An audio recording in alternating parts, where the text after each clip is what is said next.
siya ang ama ng kanyang buktong na anak.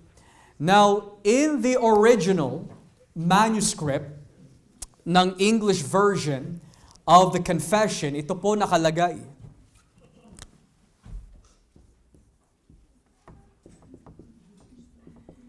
The Father is none, unbegotten, or proceeding.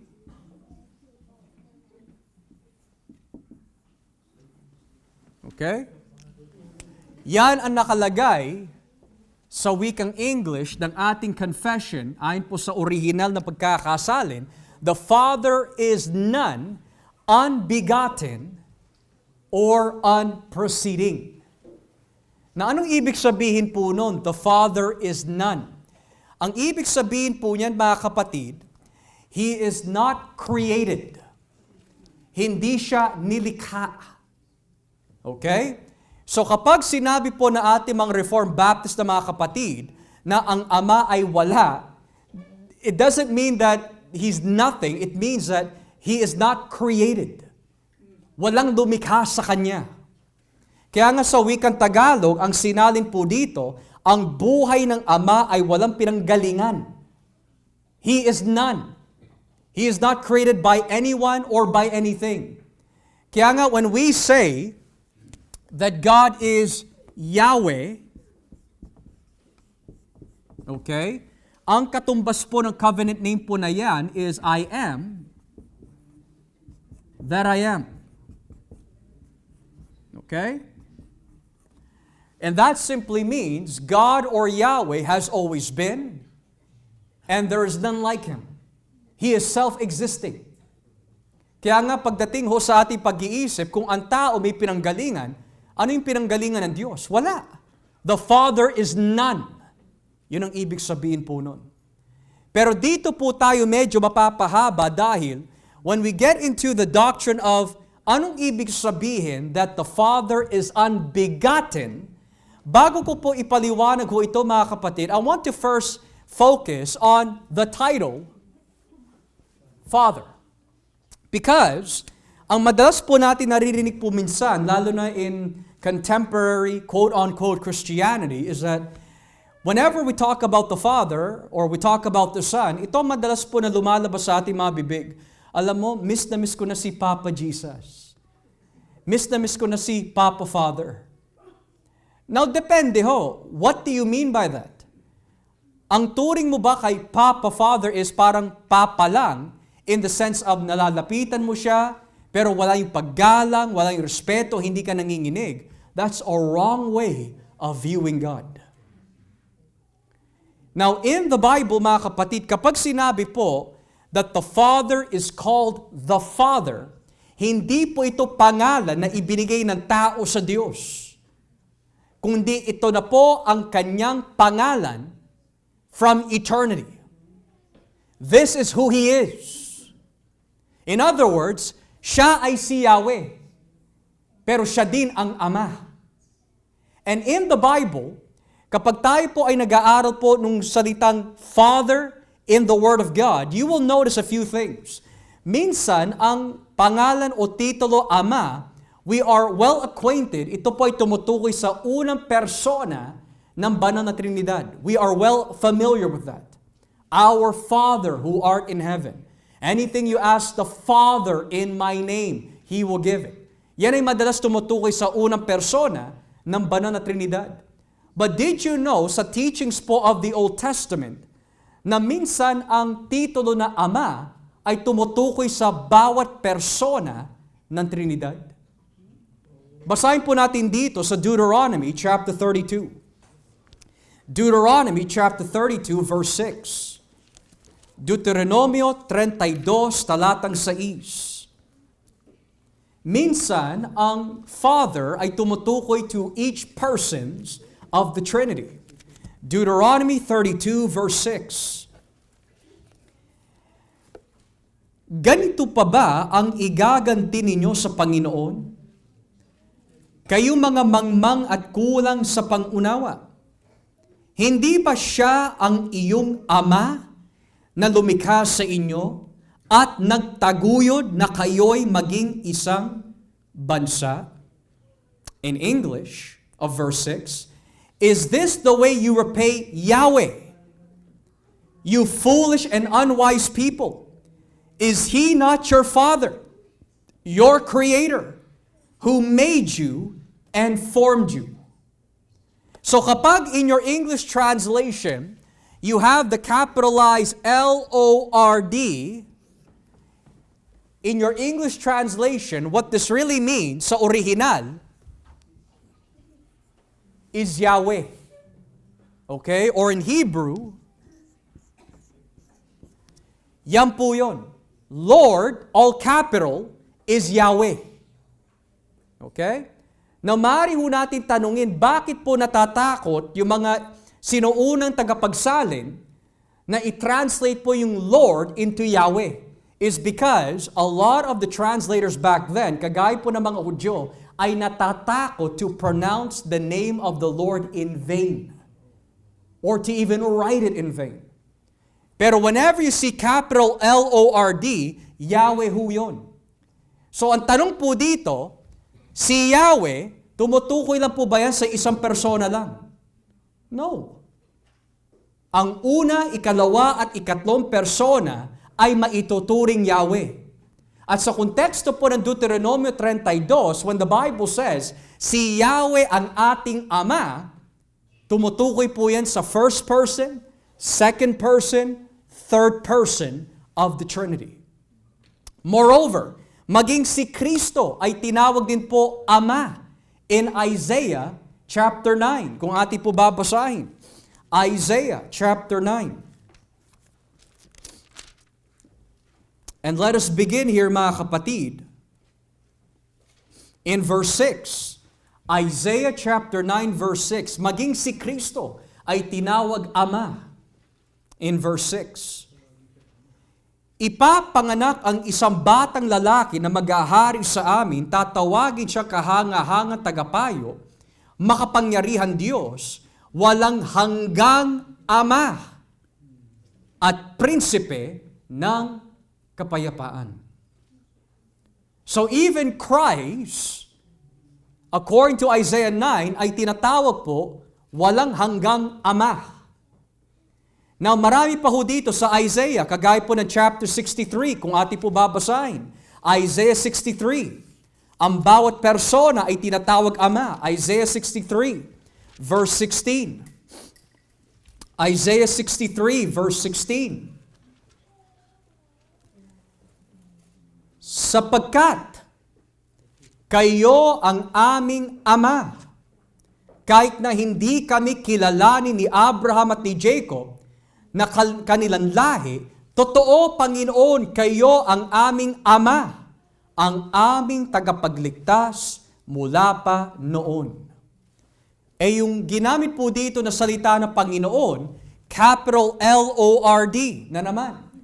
So ang ibig sabihin po niyan, Yahweh.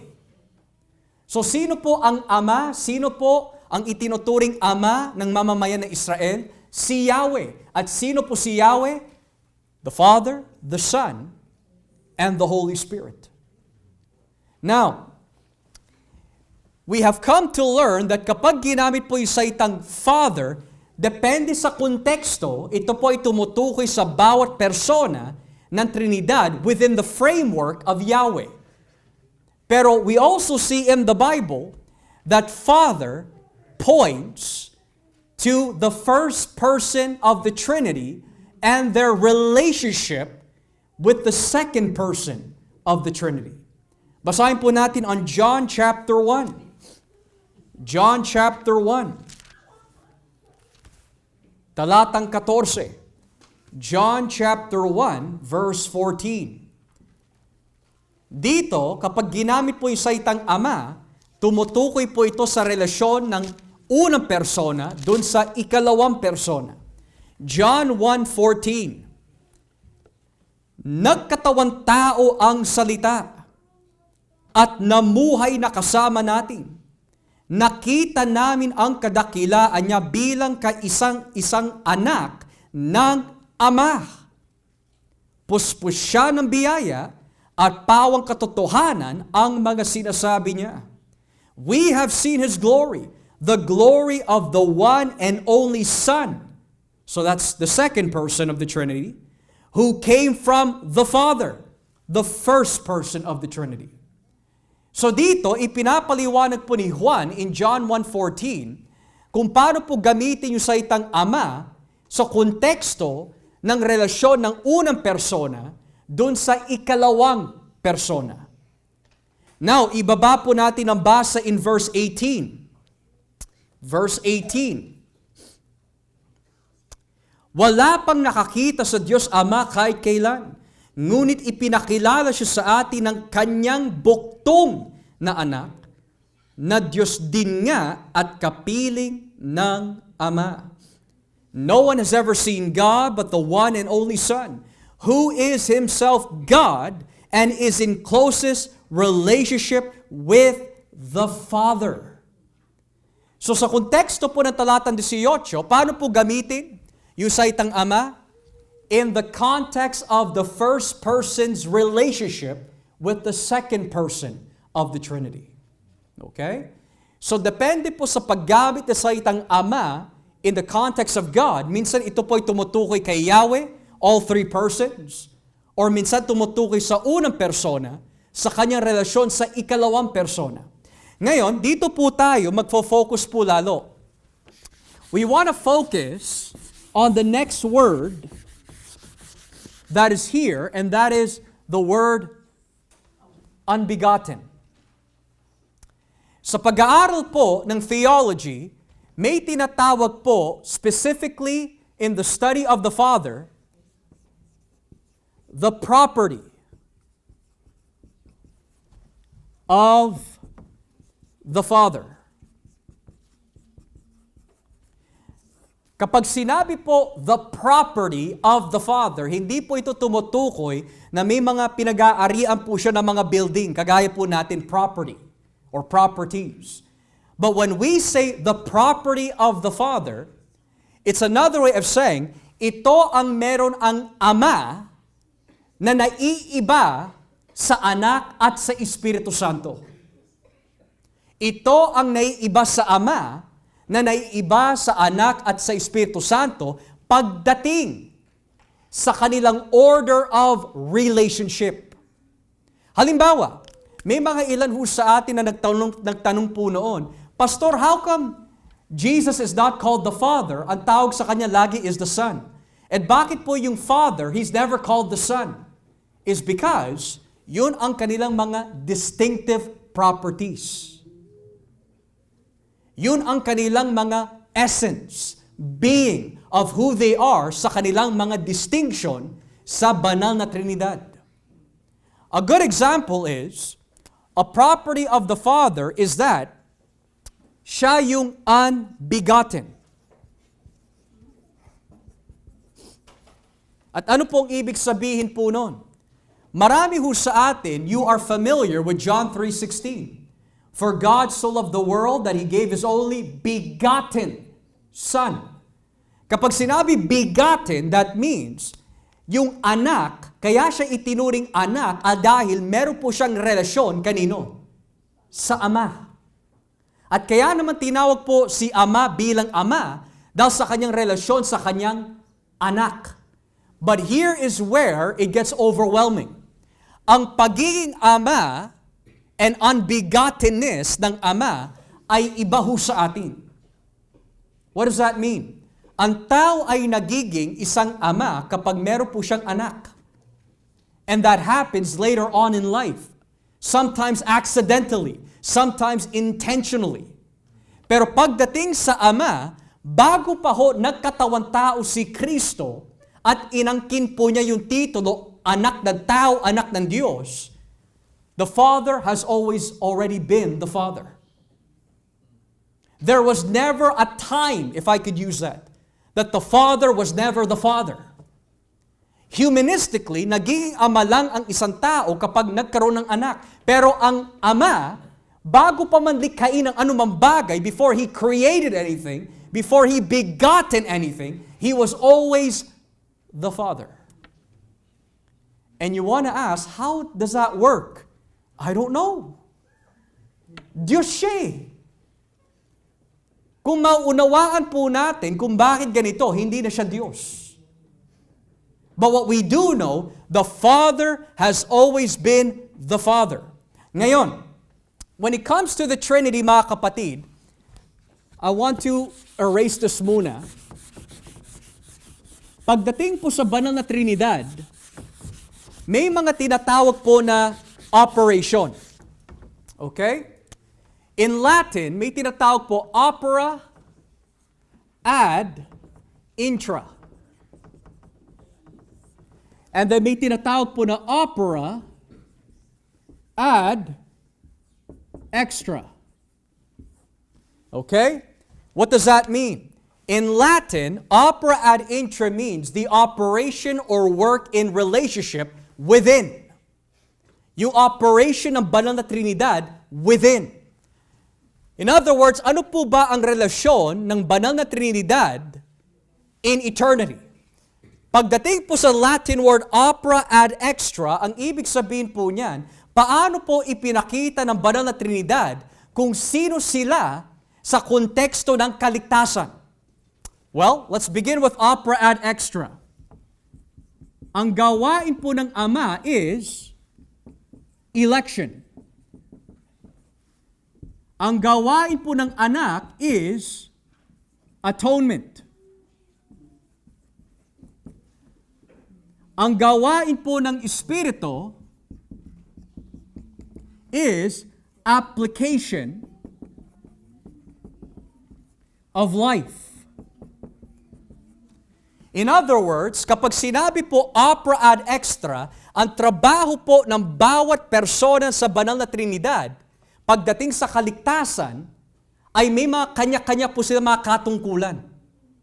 The Father elects, the Son atones, the Spirit applies that saving grace. Pero ang tanong, ano po ba ang naging relasyon ng tatlo bago dumating yung plano ng kaligtasan? In opera ad extra, bagamat ang Yahweh ay tatlo persona, pero pagdating sa kanilang order of relationship, it's Father, Son, Spirit. Now, when the Bible says that the Father is the Father of the Son, and when our confession says that the Father is unbegotten, this is what you'll see in the relationship. The Father is unbegotten, the Son is begotten, the Spirit is procession. Anong ibig sabihin po niyan? It means sa kanilang persona bilang banal na Trinidad, bago pa man magkaroon ng anumang plano tungkol sa kaligtasan, ito na talaga ang Trinidad. Father, Son, Spirit. The Father did not become Father dahil dumating na ang Biblia. No, He was always the Father. The Son was always the Son. Hindi naging Son si Jesus dahil binanggit ni John that He's the Son. Hindi. Bago pa man lumikha ang banal na Trinidad, the Son has always been the Son. And the Spirit has always been the Spirit. So when we say opera ad intra, the eternal and internal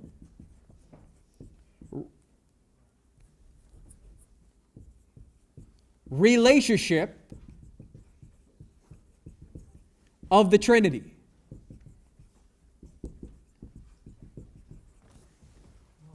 Kaya binabanggit po ng John chapter 1, in the beginning was the Word, and the Word was with God. Opera ad intra.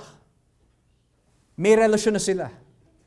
Pero, yung binasa natin in John 1:18, that the Father has been revealed by the Son, Paano po ni-reveal ni Kristo ang Ama?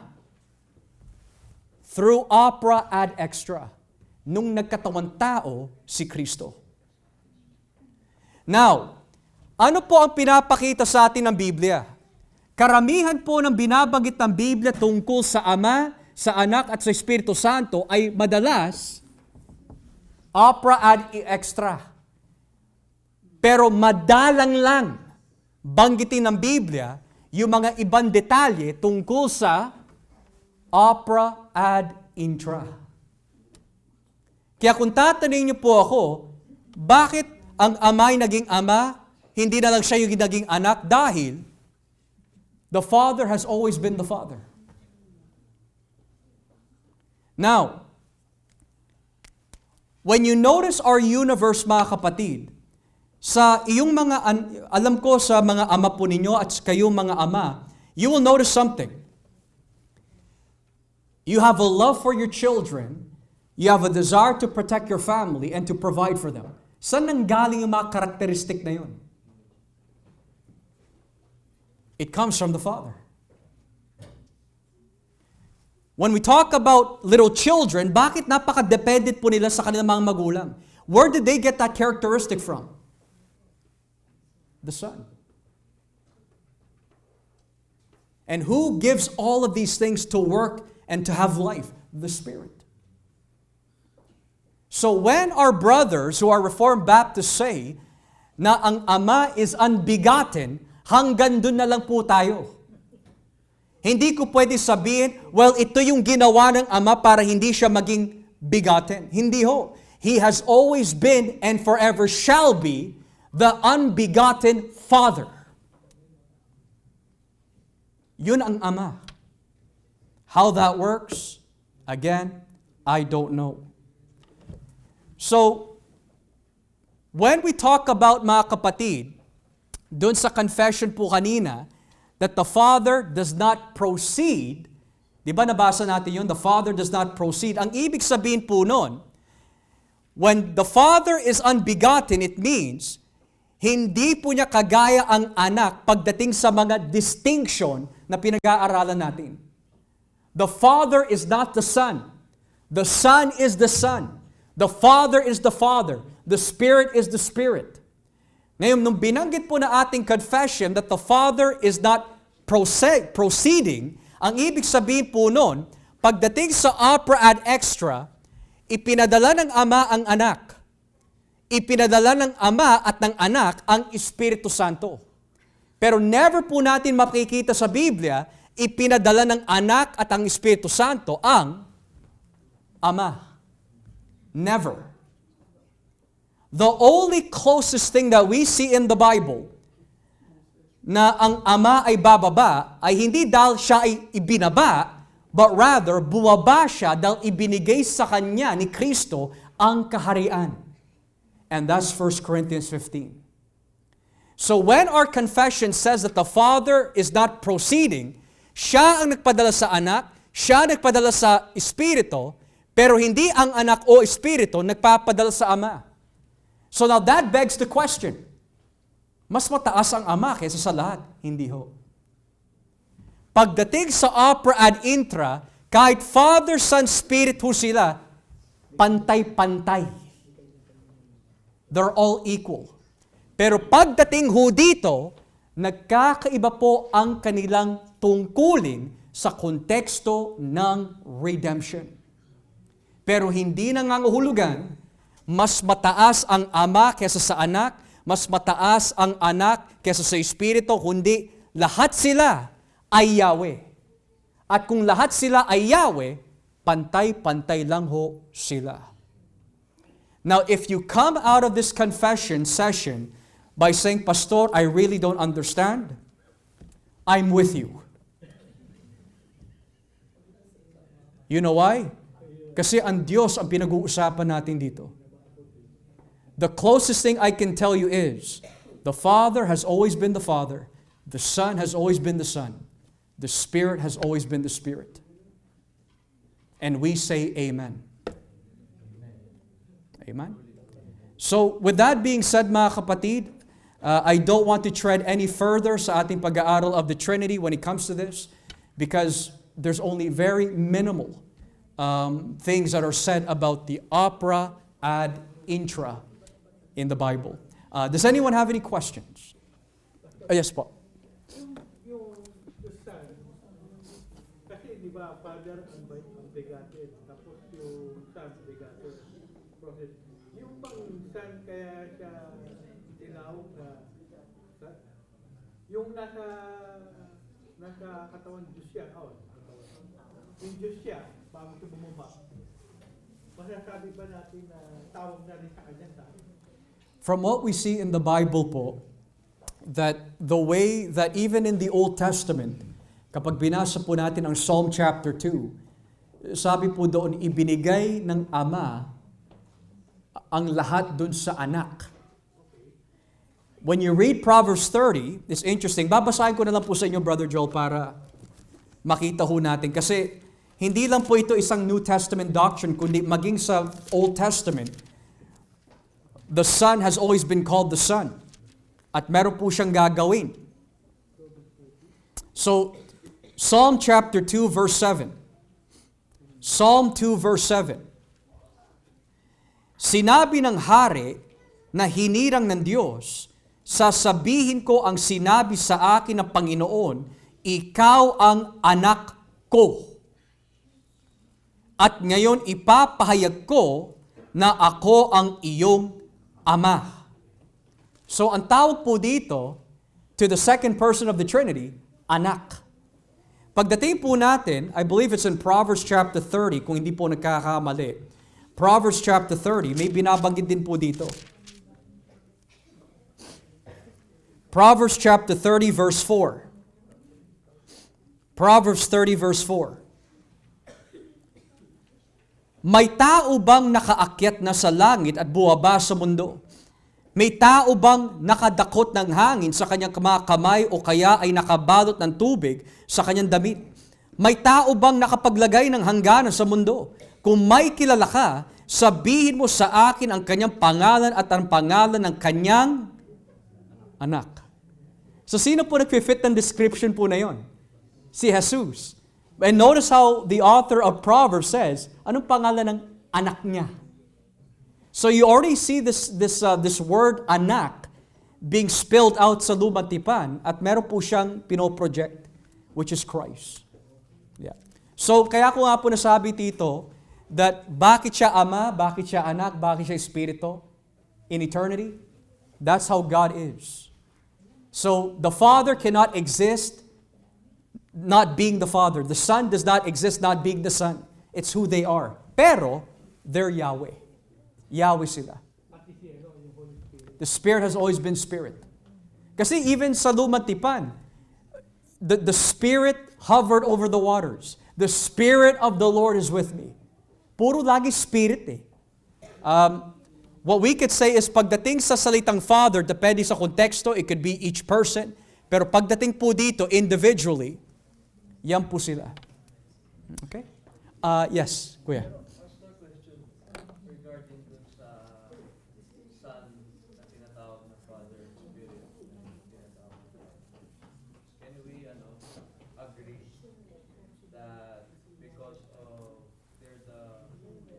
Co-creator of the heaven and earth. That's why nabanggit na Father. We could say that in the general sense, kapag sinabi Father in the general sense where ang bawat persona is included, then yes, that lahat sila ay nangangalaga. Inaalaga nila lahat. Hindi lang isang persona, kundi lahat. In the general sense. Kasi Yahweh sila eh. And they're Yahweh. But if we're talking about specifically the first person, kaya siya tinawag Ama, based off what we know, ay dahil sa kanyang relasyon sa anak. And when did that start? Well, there was no starting point because they always have been in a relationship to one another. Kaya nga napakahirap ipaliwanag eh because finite tayo, sila infinite. Alright? So hanggang doon lang po tayo. Hanggang doon lang, kaya sila naging Father kasi He has always been the Father. So, every time na binabanggit na si Yahweh is Father sa mga binasa po natin, it can't just be limited sa isang persona lang. Kasi lahat silang Yahweh. But kapag tinukoy talaga yung isang persona dito, the Father, in relation to the Son, yon, kaya siya tinawag Ama, is because of a relationship with Jesus. Yeah. Okay? So, meron dito yung spirit, Pastor, masasabi Yahweh din ang tawag. Yeah, tuwing binabanggit po the Spirit of the Lord, the Spirit of Yahweh ang tinutukoy doon. Yeah, Spirit of Yahweh. Okay?